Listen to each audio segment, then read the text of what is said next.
میں جہاں چلنا مشکل ہوتا ہے، جہاں جانا مشکل ہوتا ہے، ان علاقوں میں جا کر کے اگر کسی بچے کو قرآن پڑھا رہا ہے، اگر کسی مسلمان کے ایمان کی حفاظت کر رہا ہے، وہاں جو باطل طاقتیں ہیں ان باطل طاقتوں سے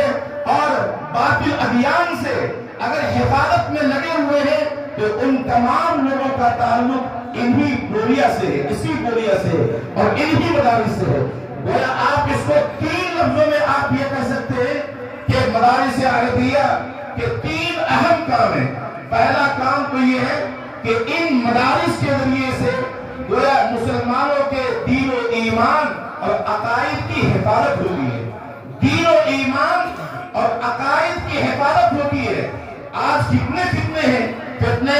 قادیانیت ہے، فتنے شکیلیت ہے، فتنے فیاضیت ہے، گوہر شاہی ہے، اور پتہ نہیں قرآن و حدیث کے نام پر کتنے روز ایسے فتنے اٹھ رہے ہیں جو فتنے پر، جس فتنے کی باقی رہنے کے ساتھ کبھی ایک مسلمان اسلام پر باقی نہیں رہ سکتا۔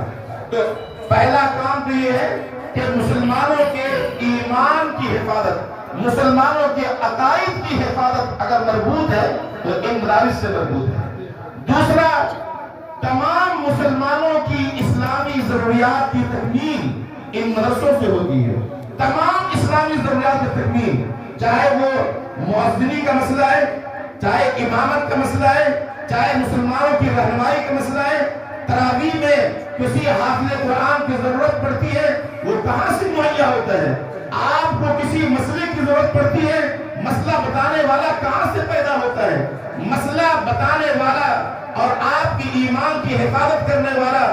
آپ کی مسجد میں اذان دینے والا، آپ کے مصلی پہ کھڑے ہونے والا، آپ کو تراویح کی نماز پڑھانے والا،